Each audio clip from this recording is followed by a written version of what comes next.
guys! I know it's been a while since I've added a new video to the Better Lettering course, so I thought for this month's bonus resource, I would do a short tutorial video on some great magical things I've learned in Photoshop and how I add my hand lettering to Photoshop graphics on an almost daily basis. So the tips that I'm going to walk you through in this video are basically, if you practice them, you could add your own hand lettering to a graphic in Photoshop in under 5 minutes, which is awesome. So without further ado, let's get into it. The first step to creating your own hand-lettered graphics in Photoshop is to, of course, create your hand lettering piece. Of course, just like I go over in the Better Lettering course, I started this piece in pencil. I just kept it loose and fun, tried to mold my letters around each other a little bit, varied my capitalization, and just wanted to create an overall casual and interesting composition.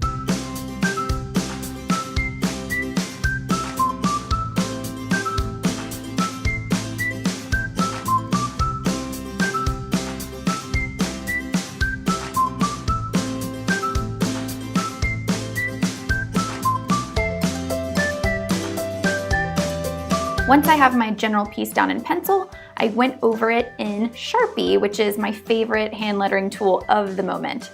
I just love the thick lines and some of the texture that you get when the ink doesn't quite fully attach to the paper. I love that feeling. So I went over my pencil in Sharpie. Now you can see in some parts of the lettering piece, I didn't line up exactly with my pencil lines. I kind of think of my pencil as my guide, and that allows me to see things like spacing and how letters play with other letters. And so when I go back over in Sharpie, that's me adjusting as I go and making changes to the piece as I see fit. The final step in your hand lettering sketch is, of course, to erase your pencil lines. And this is going to come in handy when we pull it into Photoshop because you won't have any of those stray marks outside of your Sharpie lines. Once your hand lettering sketch is all done, the next step is to take a photo of it using your phone. Another fantastic thing about this magic trick I'm going to show you is that it doesn't really matter what else is in the photo, and it honestly doesn't even matter how dark or light the photo is. It could be a pretty terrible photo and it would still turn out okay. So the only thing you want to be sure of is that you're taking the photo from above your lettering piece so that your letters aren't warped into any perspective or anything like that. Next up, you want to get your lettering piece to your computer somehow.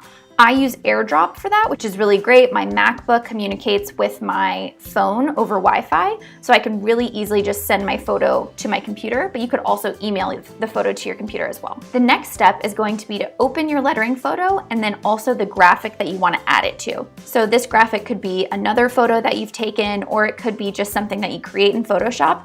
I will say that for this tip, your lettering is going to stay the black color of the ink, so I would make sure that the background of whatever you want to add it to is light or white, something that black is going to show up really well on. I've chosen this little desktop mock-up that I took for some of my shop photos a while back. So I'm going to open that in Photoshop, and then I'm also going to open my photo that I airdropped to myself and make sure that those are both open in Photoshop.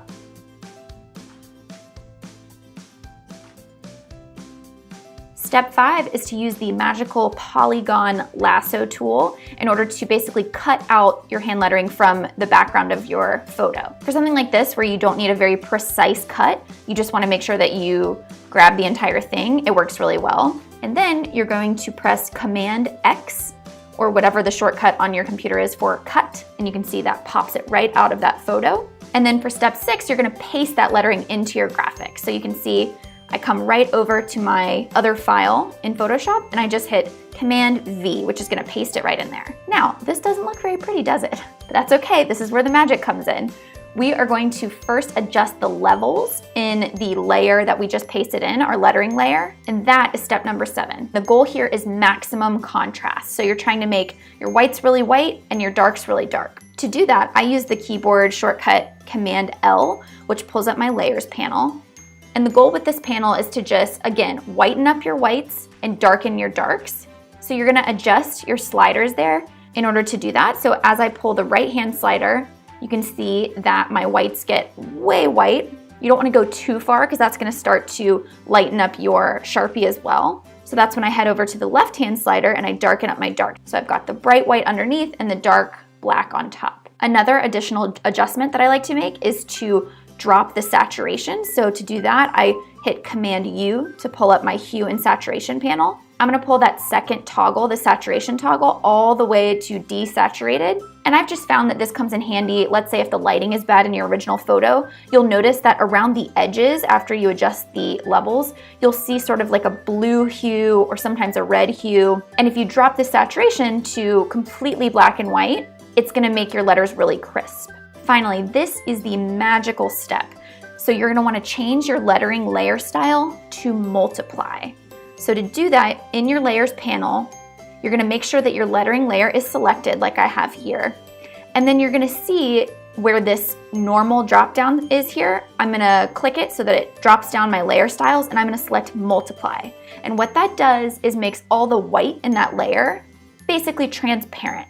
So now you can see that bright white drops away and all I have is the black lettering on top, which is amazing. It just basically creates a nice transparent layer that you can then adjust in whatever graphic you want. The final step, of course, is to adjust that lettering layer to your liking and then save your file. So I'm just going to hit Command T to resize the layer and kind of move it around. You can see as I move it around the photo, everything behind it is transparent, which is just so fun. Finally, I'm just gonna put it right in the middle there and save my file. And there you have it.